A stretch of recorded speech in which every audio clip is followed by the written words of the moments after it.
Olá, sejam bem-vindos a mais um episódio do Não Pode Vacilar. E para começar esse ano bem, a gente trouxe um tema muito bacana. Mas antes, eu vou falar para você do Apoia-se, que tem um QR Code que está aqui no canto superior da tela, para você ajudar o nosso projeto a continuar. Lá você pode entrar e ver mais sobre o nosso projeto e também no @Como Não Vacilar. Você pode ver todos os cortes e os episódios que a gente já trouxe para o nosso público. Hoje a convidada, ela veio de longe para estar aqui conosco e vai falar de um tema muito essencial para o nosso dia a dia, que é as feridas que a gente traz lá da nossa infância, como que a gente leva isso para os nossos filhos. E quando a gente vai fazer as nossas pesquisas para trazer os convidados, eu estava lendo esse livro da Elisama Santos, não sei se você já viu, Mesmo Rio. E nele é uma mãe que tem 3 filhos e como ela trata os filhos de forma diferente. Porque no terceiro filho ela queria voltar a fazer coisas para ela e ela descobriu que estava grávida. E aí ela trata a terceira filha de uma forma menospreza, de uma forma bem ridicularizadas. E isso me trouxe na mente o porquê que a gente trata os nossos filhos assim. Quais as mágoas que a gente tem que a gente coloca ali nos nossos filhos, principalmente quando são pequenos. Então hoje eu tô aqui com a Sabrina, ela é pedagoga, pós-graduada em Neurociência aplicada à Educação e Desenvolvimento Infantil, realiza estudos sobre traumas na infância e neurodesenvolvimento infantil. É também especialista em psicologia positiva e desenvolvimento infantil. Ainda tem alguns títulos que ela vai contar mais pra gente, mas ela veio falar sobre o tema Quem cuida da criança que fomos enquanto criamos nossos filhos. Seja bem-vinda, Sabrina. Agradeço pelo convite. É uma honra estar aqui com você. Espero contribuir com esse tema tão importante.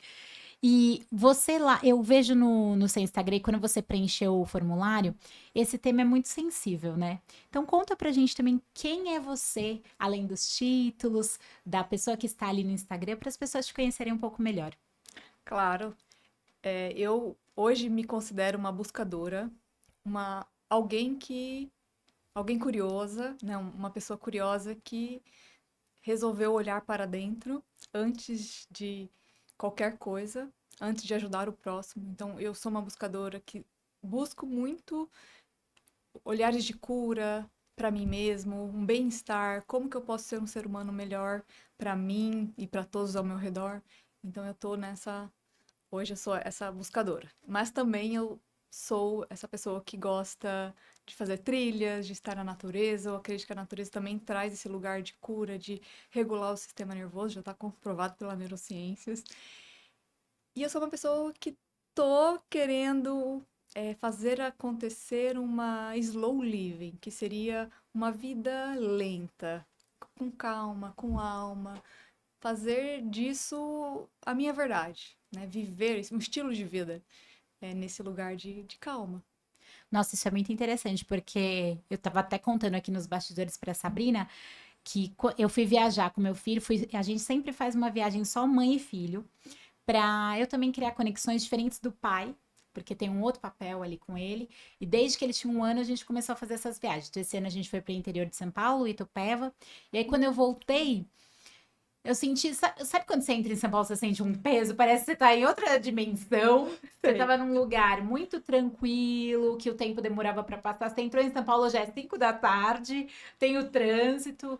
E isso faz muito sentido para as crianças, né? Porque tudo que ao redor, o meio, vai passando para todas as crianças, né? Com toda certeza que quando a gente vê uma criança na natureza ou no dia a dia, você vê que ela é lenta, que ela olha a formiguinha, ela olha a joaninha.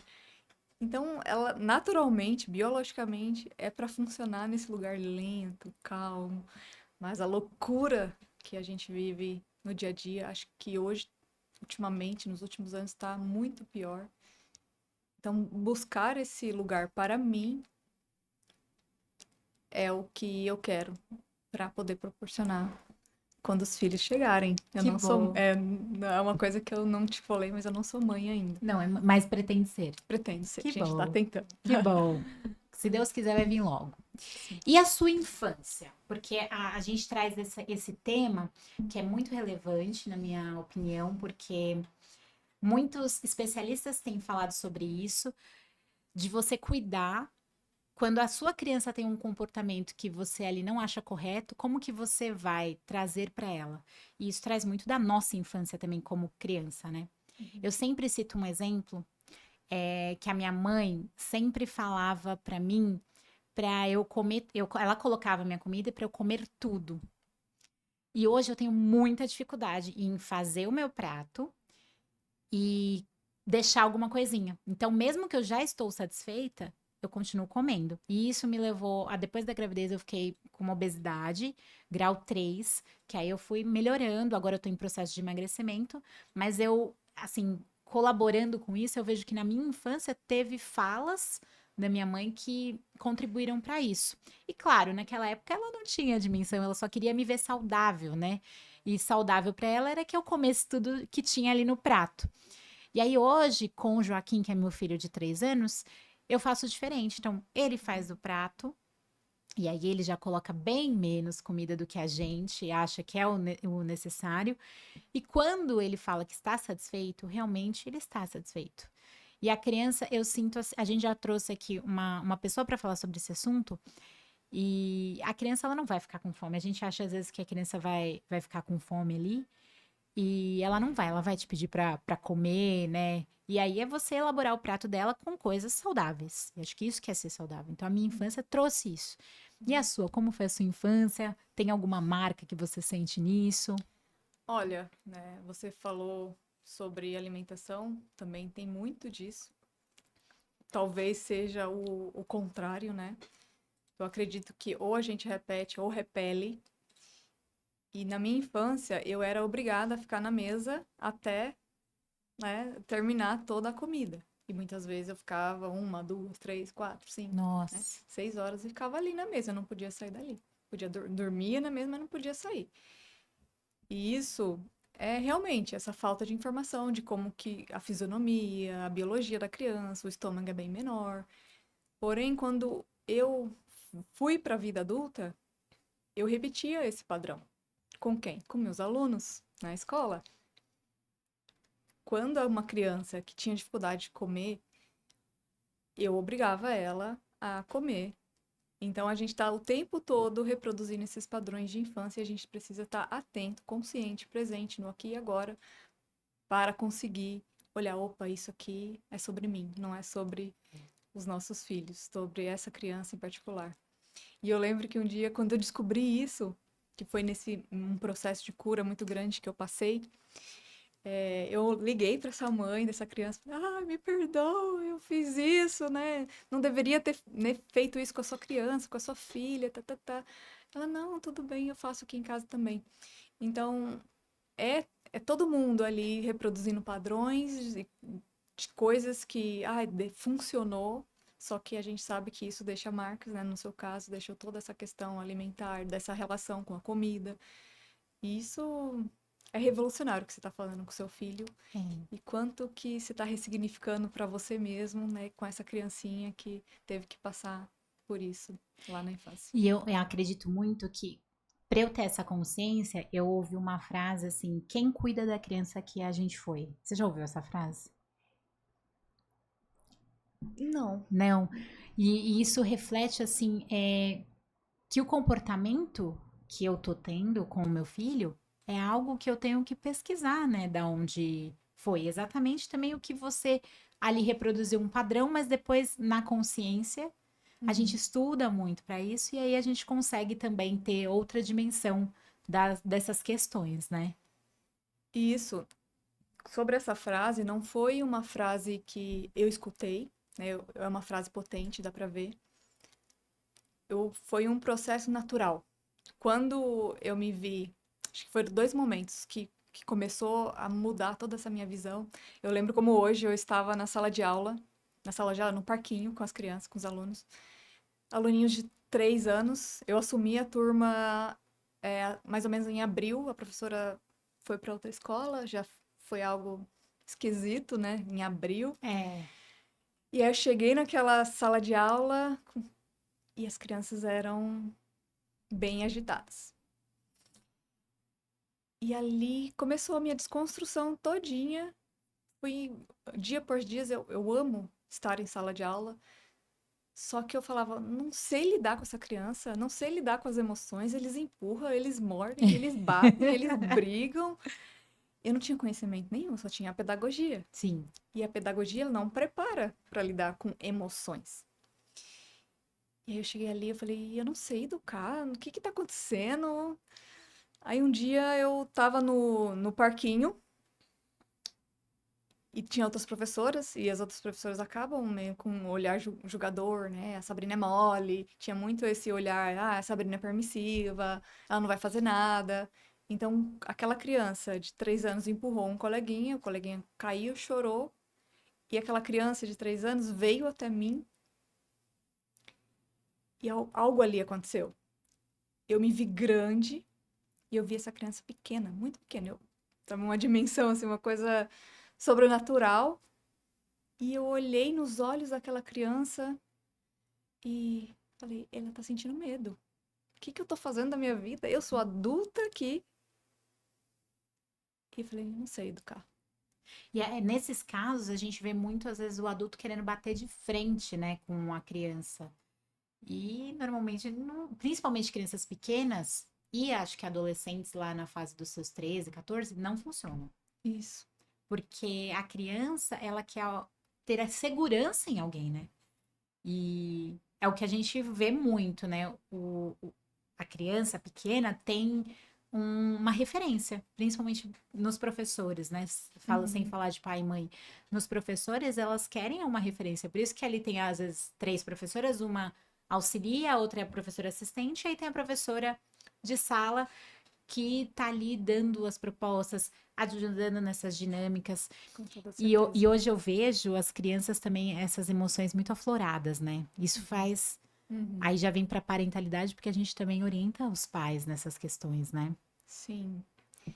E ali ficou muito claro sobre que eu não sabia educar.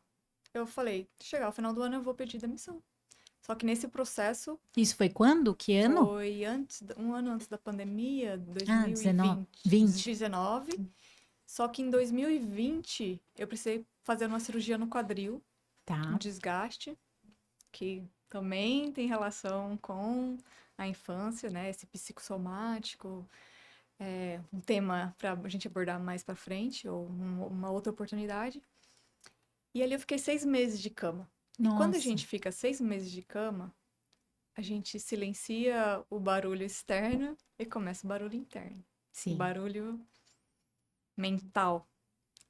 Não tinha o que fazer. Então, quando você tá na rotina, correndo, né, você não silencia. Você só tá no automático. E quando chegou esse momento de eu ficar de cama, precisando de ajuda, eu descobri como é difícil pedir ajuda. Ah, como é difícil aceitar, né, receber. E ali 6 meses de cama sozinha. Principalmente pra mulher, porque a gente, pelas nossas mães, a sua deve ter sido assim também, foi criada a ela executar tudo sem pedir ajuda pra ninguém. Então, mesmo que ela estava sobrecarregada, ela não pedia ajuda, né? Isso.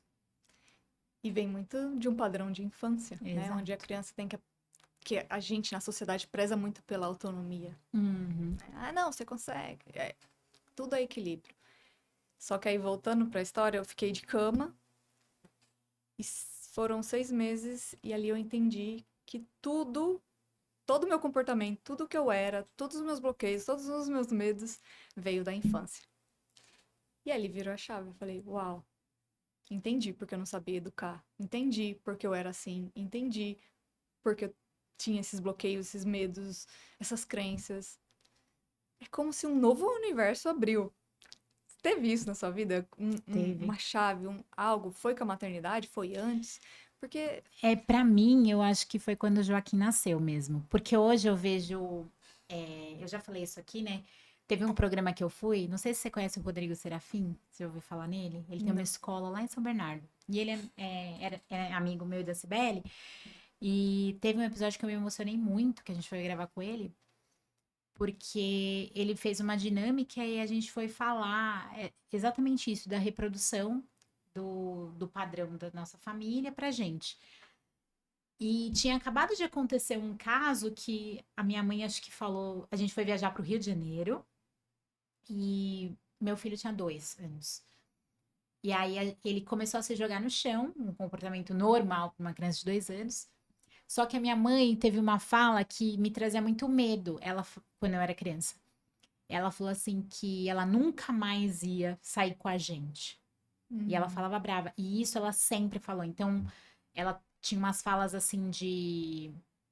Falava isso e falava que ia embora de casa.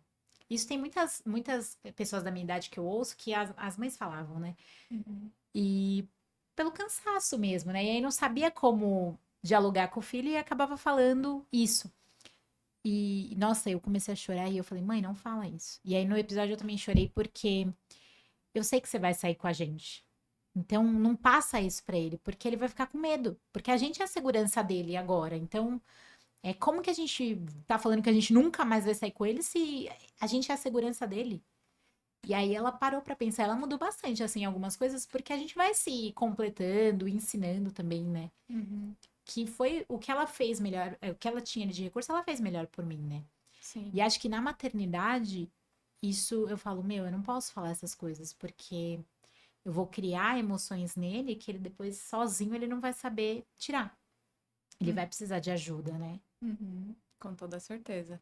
Que aí entra muito nesse tema que a gente tá abordando. Eu sempre Exato. falo, a mãe que grita é a filha que foi silenciada, a mãe que bate foi a filha que apanhou.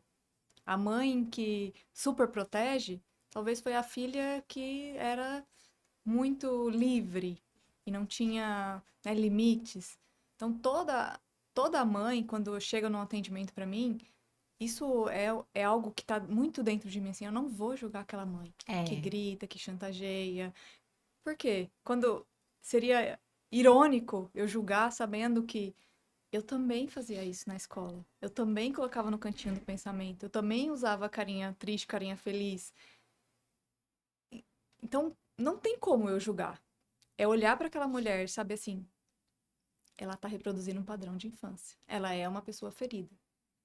E o mais mágico disso tudo é que é só o conhecimento certo. É só como você, né? E é possível mudar. É com o sim. conhecimento certo, entender como que o cérebro da criança funciona, como que trabalhar a inteligência emocional, como lidar com aquelas emoções. Isso é tão lindo, é tão. Por isso que eu gosto muito, eu amo muito tudo isso, porque chega as pessoas pra mim, as mães, as mentoradas, e elas saem outras pessoas. E eu sei que ali eu demorei pra aceitar, depois também a gente pode falar sobre isso, que eu tava salvando uma vidinha, né? Um ser É. humaninho. Uma mãe que deixou de bater. Falei, uau, é muito. É muito. Essa criança, ela vai se tornar. Ela vai parar de bater. Eu lembro que, assim, era um caso, uma mãe batia no filho, o filho batia no irmão, e Ah, todo mundo se batia. reproduzindo. E naquele momento, quando ela conseguiu parar de bater, o filho também parou de bater no irmão. Então, assim, é lindo esse conhecimento sobre, né, a educação consciente, sobre como educar de maneira respeitosa.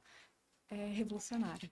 E você sente que isso, as pessoas que você atende são mais mães? Ou tem mãe e pai também? São mais mães Mães. e às vezes vem o casal, O que eu casal. gosto bastante, porque aí eles entram em sintonia. Isso, é isso que a gente fala. É importante isso, É né? importante. Porque senão a criança vai ficar confusa também com muita informação, né? Sim, com certeza. E tá cada vez mais vindo pais. E o mais interessante é que são jovens. É isso que eu ia falar. Na escola também eu 30, sinto isso. 35. São pais jovens, eles querem saber mais, eles querem romper o ciclo, eles querem educar de um jeito consciente. E eu fico assim, uau, que legal. Ver homens participando porque eles não foram ensinados a cuidar, né? E agora ter esse cuidado com o filho é exatamente isso, quebrar um ciclo para a próxima geração, os homens já virem diferente ali, né, com os filhos. Isso, porque os homens são os que mais precisam, assim, desse olhar da infância. Porque para eles a educação tem que ser dura. É, né? Senão, principalmente com os filhos meninos. Sim. Porque, vai ser molenga, vai ser isso, vai ser aquilo, vai ser gay, vai É ser mole isso. demais, não dá Não conta pode da família, não chorar. pode chorar, Nesse, caiu, levantou. é isso. Nesse livro da Elisama, tem o primeiro é um filho homem.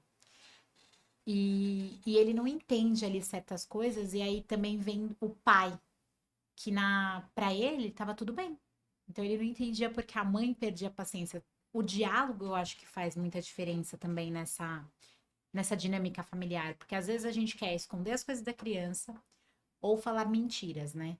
E isso só atrapalha as nossas dinâmicas ali para construir algo melhor, né? Uhum.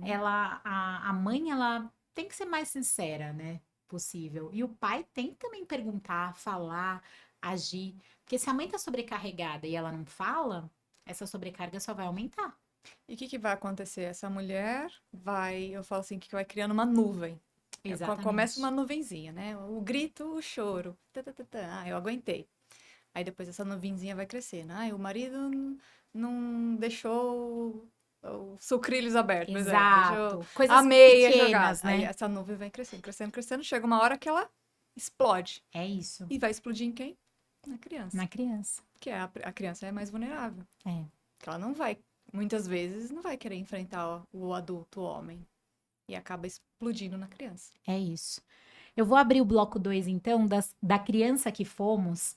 E antes de falar sobre criar filhos, a gente precisa lembrar de nós, né? Quando éramos crianças. Algumas coisas a gente já falou aqui, mas você acha que a gente costuma olhar mais para o que faltou na nossa infância, nós adultos? Ou para o que a gente recebeu mais, assim? Então, Carol, pra ser bem honesta contigo, já me fizeram essa pergunta, vindo de dentro de casa. Mas você não tá só vendo as coisas ruins, né? Num olhar até de um julgamento, de sou dramática. E ali me fez sentir mal, certo?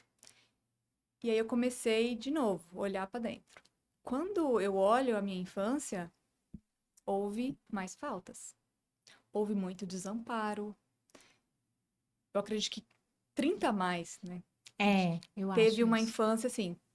Às vezes teve a mãe mais presente, só que era pouco afetiva, porque a mãe também Exato, não recebeu. Ela não exatamente. sabia dar amor.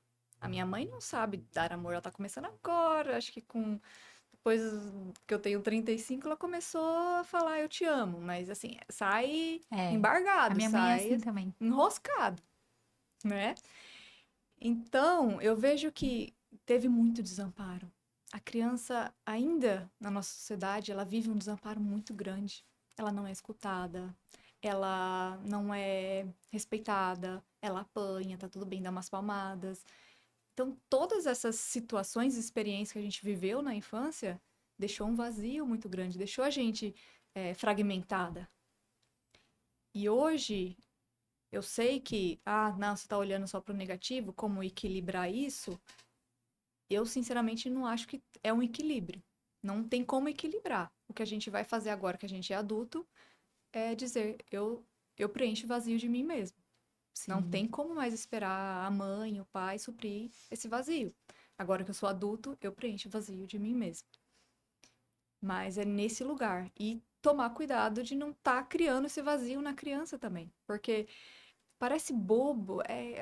Por isso que eu falo, as pessoas precisam de pessoas. Não tem sim. como. Chega numa mentoria, eu pergunto assim: qual que é o momento que você passa com a sua filha? Sabe como dá um bug assim? Ué, mas eu já estou com ela. Tá, mas tem algum momento de conversa, de pegar na mão, de olhar nos olhos, de abraço? Eu imaginei que se eu estou com ela, não precisava. É, Só que aí eu pergunto para essa mãe, como que seria um relacionamento amoroso onde não teria esse momento de olhar nos olhos, de conversa, de carinho? Esse relacionamento daria certo? não. E é muito difícil quebrar isso, né? Porque eu entendo isso. Teve uma família ano passado que falou assim pra mim que tinha muita dificuldade em brincar, em sentar no chão e brincar com a criança. E aí eu pedi para eles me falarem, mas como que é esse momento, né? Eles contaram que a criança pedia para brincar de boneca, eles não queriam ficar ali parados. E eu falo, sabe o que vocês podem fazer? Criar algo que seja bom para vocês. E não é o que a gente fala, o que a gente traz normalmente nessas mentorias, não é que as pessoas imaginam que é ficar o dia inteiro sentado no chão brincando. Claro que não. A gente, como adulto, sabe que tem o trabalho, tem os afazeres às vezes domésticos, tem que sair para resolver situações, mas meia hora, às vezes, que você tá ali de qualidade com aquela criança, é muito mais válido que você ficar o dia inteiro só ao lado daquela criança, né? Então, a presença física, os adultos têm ali, mas e a presença de qualidade, Emocional, de emocionar, atenção. ensinar nesses momentos de brincadeira? Uhum. Às vezes, os filhos trazem muitas coisas que eles estão com receio de falar nas Nas brincadeiras. brincadeiras. Por isso que os professores saem ganhando nessa parte, porque na escola a gente vê muitos reflexos do que está acontecendo dentro de casa às vezes. E aí a gente consegue auxiliar, ajudar essa família para falar, olha mais para isso, dá atenção mais para aquilo, né, para evoluir, né, como família mesmo, né? Exato, exatamente. Se a gente não, você acredita que se a gente não olhar, a gente virou pai e mãe lá, se a gente não olha para a criança que a gente foi, a gente vai prejudicar os nossos filhos? Com essa reprodução de padrões, com essas questões todas que a gente falou aqui de traumas, né? Uhum. Vamos pensar assim. Imagina, eu sou a Sabrina do passado. Toda rígida, numa armadura, dou conta de tudo, não consigo pedir ajuda, eu não preciso de ninguém. E aí eu tenho todas essas feridas aqui dentro que tá adormecidas. E aí eu viro mãe, né? Antes eu era irritada, é, sabe, falava o que tinha que falar, um pouco mais isolada também. Então eu chego e viro uma mãe. O que vai acontecer, né, com essa criança? Eu vou tratar igual eu tratava todo mundo ali. Sim. Vou ser aquela mãe com armadura, rígida, vou brigar, vou castigar, vou punir. Então, quando a gente tá nesse lugar de armadura, até fica ruim para dar um abraço. Imagina É. abraçar um soldado cheio de armadura. Não é confortável.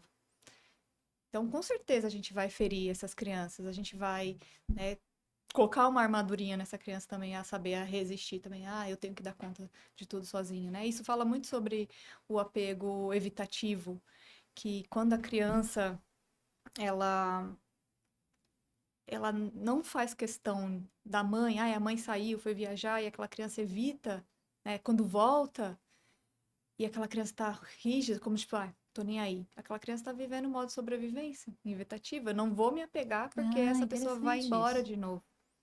Então, tem o apego inseguro também, onde a criança, quando você viaja, passa muito tempo, a criança gruda em você, na É, volta. sim. Isso é apego ansioso. Então, tudo isso é camadas e camadas que precisam ser olhadas pra gente, o que a gente está colocando em prioridade.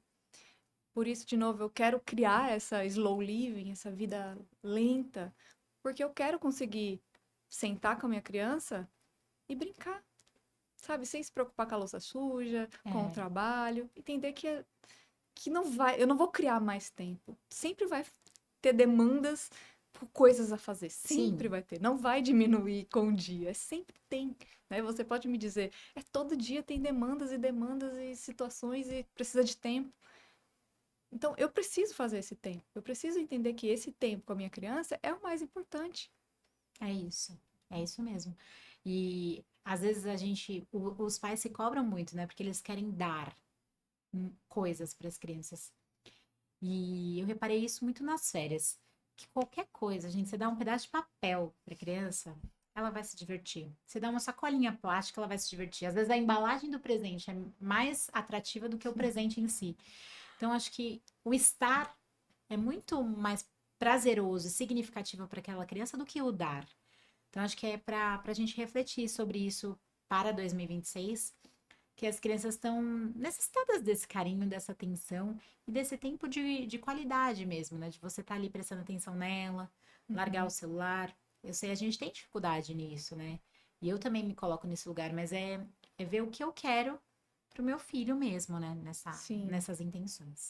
com toda certeza. Então vamos abrir o bloco 3 agora, que fala sobre parentalidade, os gatilhos e as repetições. Esse é um tema bom. Muitas das nossas reações não nascem no presente, elas vêm de histórias antigas que ainda pedem cuidado. Por que que você acha que os filhos ativam essas emoções profundas na gente? Por exemplo, vou te falar uma que eu lembro do meu pai falando pra mim que eu era Carolina, eu não era fulano de tal. E eu sinto no Joaquim que ele às vezes quer fazer coisas em relação aos amigos. Não o que ele quer, ele faz em relação aos amigos. E aquilo me incomoda. E sempre que ele faz aquilo, eu chamo ele pra gente conversar e eu entender o que tá acontecendo ali, né? Mas aquilo me traz uma emoção de tipo assim, meu pai sempre falava pra mim: você não é o outro, você é a Carolina. Tenha isso em mente, né? E hoje isso faz mais sentido pra mim, né? Porque naquela época eu não entendia. Nossa, meu pai é chato, não deixa eu brincar com meu amigo. Mas não, é que ele queria que eu criasse uma identidade e uma autenticidade também, né? Uhum. E olha só que como é sutil, né? Esses padrões repetindo. E se repete o tempo todo. Eu falo que tá se repetindo e repelindo, repetindo, repelindo, repetindo, repelindo. Você, eu identifiquei isso na minha infância, não quero, repele, É, faço diferente. é isso. Mas muitas vezes repete, sem, né, sem ver. E é muito interessante seu caso, porque tem um outro caso também de uma outra pessoa que eu atendi, que ela olhava para a filha, aquela filha independente, que fazia tudo sozinha e que, nossa, não precisava de ajuda. E ela, filha, me deixa te ajudar, eu quero te ajudar. E ali tinha um padrão escondido. O padrão era que ela foi uma criança que precisou dar conta, cuidar dos Ah, irmãos. tá. Os pais trabalhavam muito, então ela cuidava da casa, então ela fazia, fazia, fazia, fazia. Então ela estava querendo passar algo para a filha, assim, você não precisa passar por tudo isso. Então ela meio que estava falando, eu passei por isso tudo, doeu, mas você não precisa. Eu tô aqui, eu quero te ajudar. E a criança não precisava da ajuda dela. A criança já é de outro temperamento, era de outro momento. A filha não viveu o que ela viveu. É Passa isso. muito. Só que a dor ainda estava nela. Esse padrão, tipo, não, eu sofri. Então é muito esse olhar de olhar para a criança interior dela e falar: eu sei o que você passou. Não foi fácil. Foi difícil, teve desamparo. Não era para você ter passado o que você passou. Você era muito pequena para ter cuidado dos seus irmãos, para cuidar da casa. Você sentiu falta da mamãe, do papai. Só que agora é diferente. Por isso, esse olhar da cuidar da criança interior é muito importante. Eu faço todo o acompanhamento da família, né, do cérebro da criança, inteligência emocional. Excelente, já muda muito. Só que quando a gente vai em camadas mais profundas para olhar para a criança interior, o relacionamento com o pai, com a mãe, né, reestruturar tudo isso, todo esse peso mais profundo, é que realmente a pessoa fala: Uau, Tava em mim, né? tava em mim. Uma coisa que eu tenho sentido muito é que as famílias ainda têm muita dificuldade em procurar ajuda para elas. Elas querem procurar um diagnóstico para o filho, o problema está na criança, e normalmente, se a gente conserta, às vezes, uma coisinha na dinâmica familiar, já melhora o comportamento da criança. Você sente isso? É incrível. É incrível. Eu falo assim que, sei lá, um ano de terapia se resolve num 7 encontros de É, mentoria é parental. isso. É incrível, a criança totalmente muda, a criança vira colaborativa, ela escuta, ela segue os comandos das mães. Tudo isso quando muda o ambiente, né, familiar. Quando a mãe começa a olhar o pai, começa a ter esse olhar diferenciado. É lindo, É. assim.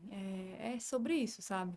A sua mentoria funciona como? Me fala um pouquinho para também as pessoas que quiserem. Você atende online também, não atende? Atendo Ai, online, que eu ótimo. faço todo um processo ainda individual, personalizado, porque eu nem tenho um curso gravado, pretendo ter no futuro. Só que esse contato humano, eu entender da pessoa, né, da família, o que está acontecendo. Cada família é um sistema único, tem suas demandas únicas, tem a sua infância única.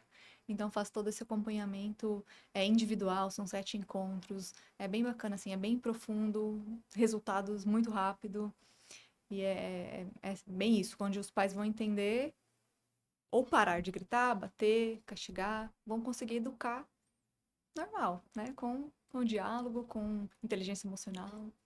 Isso é bacana de falar, porque muitas famílias acreditam que é um tempo muito longo. E não, tem um começo e um fim ali, né? Sim.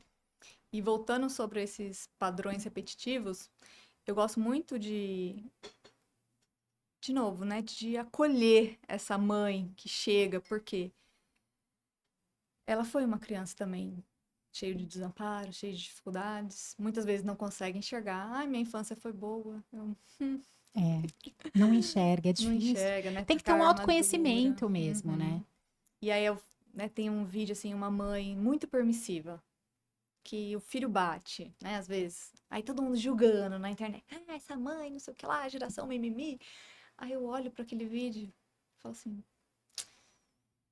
essa mãe provavelmente teve tanta violência na infância que ela falou: no momento que eu tiver um filho, isso não vai acontecer. E ela cai no É, extremo, lá na permissividade. E ela só tá, através da dor dela, ela não consegue educar com equilíbrio, é ali no isso. caminho do meio. E isso é, nossa, é muito visível pra mim, sabe?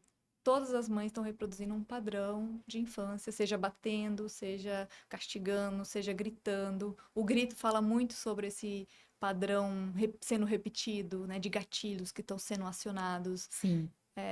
de irritabilidade, né? Tudo isso. E eu acredito muito que, assim, hoje a gente tem muita literatura também para nos ajudar, né? Eu Uhum. vi uma mãe, eu sigo, que ela também tá nessa permissividade, né? Mas ela tava lendo o cérebro da criança. Então, assim, você vê que a mãe, ela quer. A pediatra indicou pra ela, ela falou lá no vídeo dela. Eu falei, poxa, acho que agora ela vai entender o que o filho tá apresentando. Que não é dar tudo o que quer. Por ela ter uma condição financeira muito boa, então ele acaba tendo tudo. E acho que Uhum. ela achou que tava tudo bem. Então aí a pediatra direcionou pra ela. Então ter Uhum. essa equipe multidisciplinar te ajudando faz total diferença. Com E certeza. acho que os educadores parentais vieram para isso, né? Para entrar nas escolas, na É, pediatria, nos consultórios, psiquiatria, acho que todo lugar precisa ter esse conhecimento. e a gente falava muito isso, eu e a Si, que muita gente acha que é competição, e não é. É uma colaboração, né? Com certeza. Hoje você vê em Jundiaí, você vê que tem espaço para educadores parentais, ou ainda falta muito para isso?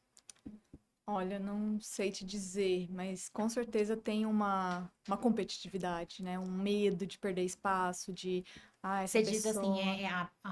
por exemplo, psicólogo e E educador parental, por exemplo. isso. Tá. Acho que eu veio para concorrer, mas não, é para ajudar. Porque a terapia é totalmente diferente da. Eu nem atuo com crianças, por exemplo, né? Hoje tem já um nicho que os educadores parentais estão indo ali para as crianças também, né? Ou não? Eu atendo crianças também, mas é um pouco mais raso, Tá, né? Sempre é no misto tá ali, né? Com bom. a família e criança. E a Tá, criança, nunca só a criança. tá. Entendi. Isso é bom falar porque vai dialogando com as pessoas. As pessoas não conhecem ainda educação parental. Você fez a certificação na PDA ou não? Você fez em outro lugar? E eu fiz a neurociências, fiz, né, todos os estudos mais abertos, assim, não fiz a disciplina positiva. E é bacana porque eu fiz com a Beth Rodrigues. Sei, A gente conheço. gravou até um episódio com ela. E a Si fez com a Fernanda Lee. E ali a gente pôde ver que, assim, tem pessoas procurando, mas você vê que é mais da área da educação. É uma família ou outra que às vezes vai ali fazer para entender realmente o que é essa disciplina positiva que vem aliada aos educadores parentais, né? Uhum. Então vamos abrir o bloco 4, caminhos possíveis do cuidado. Cuidar da própria história é um gesto de amor que atravessa gerações. A gente falou muito disso, né? Que a gente viveu lá na infância, passou pra gente. Como que você acha que é ideal a pessoa começar a ter esse autoconhecimento e começar a se cuidar mesmo, né? Pra mudar a realidade ali. Acredito que seja, acredito não, na minha história, na minha própria vida, foi através do conhecimento. Não tem outra maneira de expandir a consciência sem ter um conhecimento. Seja um livro, seja um olhar para dentro, um silenciar, porque é sobre isso. Você vai lendo, você vai expandindo, porque assim, quando você pega, eu sempre falo, se você pega um livro de como enriquecer, um livro sobre espiritualidade, um livro de qualquer âmbito, tem sobre a infância. Sim. Vai falar. Ah, seu bloqueio com dinheiro veio da infância. Fala mesmo. Fala mesmo. Então, você precisa ter esse autoconhecimento. E com o autoconhecimento, eu acredito que tem que passar por três camadas. O autoconhecimento, que eu falo que é a tríade, autoconhecimento, experiência e ser. O que seria o autoconhecimento? O livro, estudos, mentorias, buscar ajuda, ter pessoas, ler. Depois você precisa experienciar. No caso, pode ser. No caso, na minha própria vida, foi retiros de cura, Ah, né? legal. Esses lugares mais onde você vai vivenciar no corpo, porque as emoções, o trauma tá no corpo, como diz o livro do Bessel van der Kolk, tudo tá no corpo. Então você precisa tirar desse corpo, você precisa experienciar a segurança no corpo, você se sentir segura de novo, entender que, né, você cresceu e que tá tudo bem agora. Então você experiencia no corpo essa segurança, essa leveza, tira os pesos, deixa, né, para o passado, para a infância. E por último, é você decidir todo dia ser aquela pessoa melhor. E aí que vai ter uma energia, um gasto de energia muito grande, porque é o foco, onde você está colocando seu foco. Ai, faltou, igual você É. perguntou, faltou lá na infância, a gente está focando no que faltou, mas no que... Não, a gente precisa focar no que a gente quer. O que a gente quer? E aí a gente foca e constrói esse ser. Eu quero ser essa mãe melhor. Eu quero ser essa mãe que não grita. Eu quero ser essa mãe paciente. Tá? É trazer tudo de você para ser essa pessoa. Você acha que, por exemplo, a terapia, que aí vai para um outro lugar também, as sessões de educação parental, essa escuta ativa e também as redes de apoio ajudam nesse caminho para a gente evoluir mesmo e ter o autoconhecimento conosco? Com toda certeza. Faz muita diferença, Faz né? muita diferença. Eu falo que o processo é encurtado. Porque a pessoa já estudou tanto, ela traz assim só o melhor e te entrega. Né? Por isso que é tão importante a gente buscar ajuda, né, de quem está estudando só, por exemplo, se a gente está com problema com alimentação, a gente vai buscar ajuda de alguém que entende, que estudou tudo aquilo. Então, ela vai te dar um conhecimento resumido, assim, de tudo que ela aprendeu em anos. Sim.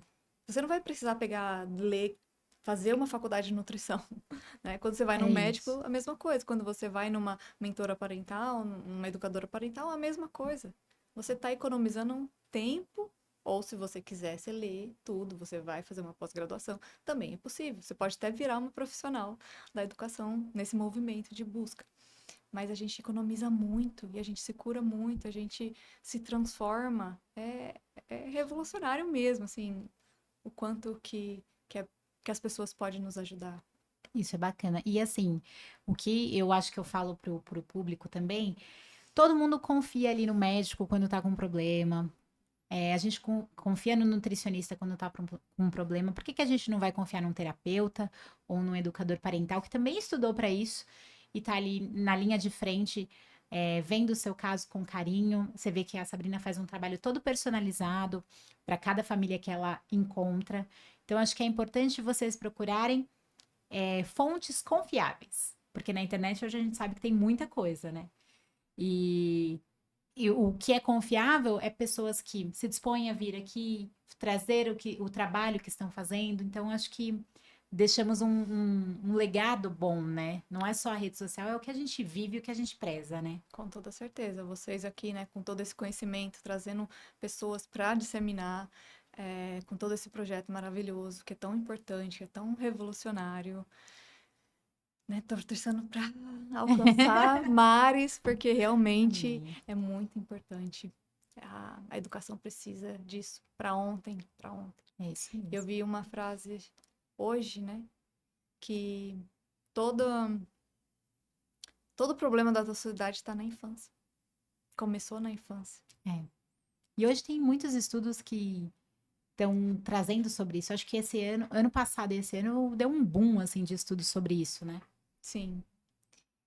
E o que falta, né, para as pessoas buscarem ajuda? Ao mesmo tempo, a gente vê todo esse estudo, todo esse embasamento teórico, a ciência, a neurociência, trazendo informação de como que o cérebro da criança funciona, tudo isso maravilhoso.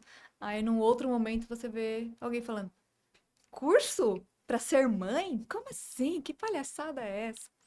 Né? Então, tem todo um processo ainda que precisa ser construído e com todos nós aqui, você, a Cibele, todos nós trazendo esse conhecimento para poder alcançar um grupo maior. Eu ainda vejo que é pequeno, mas a gente está trabalhando de formiguinha, né? Construindo um degrau de cada vez. Cada família que eu consigo atender, cada pessoa que está assistindo você também vai construir esse degrau e essa mudança. É isso mesmo. Sabrina, a gente está quase chegando ao fim do nosso bate-papo. Eu te agradeço por ter a disponibilidade de vir até aqui. A gente sabe que São Paulo é caótico, né? Principalmente nesses horários assim de pico. Te agradeço a disponibilidade. Mas fala para quem está nos assistindo onde pode te encontrar. Quer marcar, ficou com vontade de marcar uma sessão com você? Como que funciona? Claro, foi um prazer imenso estar aqui, trazendo essa informação e colaborando com o Não Pode Vacilar. Não Pode Vacilar, é muito bom esse nome, né? Isso. Não Pode Vacilar. Vocês me encontram no Instagram, principalmente, no Sabrina Moussan. E ali no link da bio tem leva direto para o WhatsApp, onde vocês vão entender como que funciona a mentoria, né? Vai ter todo esse acompanhamento. É sobre Bacana. E é bom que hoje a gente tem o poder da internet para o bem. E aí a Sabrina, mesmo morando em Jundiaí, consegue atender pessoas de São Paulo, de outros estados. Então não tem barreiras, né? A internet tira essas barreiras e é isso que faz bem para nós. Procurar sempre o lado do bem para a internet. Eu vou deixar depois esses livros que você trouxe também na descrição do episódio. E para finalizar, você quer deixar uma mensagem para as pessoas que estão assistindo, que ainda não são mães, que estão ansiosas aí com a maternidade ou que também são mães? Legal. Eu vou deixar uma mensagem para as não mães e que busquem e que olhem para dentro, olhem suas feridas, se curem para que não passe adiante os seus traumas. É muito importante fazer esse movimento antes, durante e depois. Então, para você que já é mãe, também não quer dizer que está tudo perdido, ainda tem esperança, vai em busca desse conhecimento, não desista, é possível. Ah, eu amo tudo isso, educar sem bater, sem gritar, sem castigar. É o que eu mais amo, porque é só falta do conhecimento. E um médico que eu fiz uma participação, ele falou: realmente a gente estuda para tudo, né? Para ser médico, para ser professora, mas a gente não estuda para o mais importante, construir uma vida, ser pai e mãe. Isso me tocou muito quando ele falou isso. Isso só vem de uma mente né, expansiva já, que tem consciência, entende que a infância é o chão que a gente pisa a vida inteira. É E isso. o que acontece na infância não fica na infância. É isso. E mesmo muito pequenos, esses seres que estão em construção, eles têm muito a nos ensinar e também nos ajudar. Eu acho que é uma colaboração ali, a família e a criança tendo o melhor direcionamento.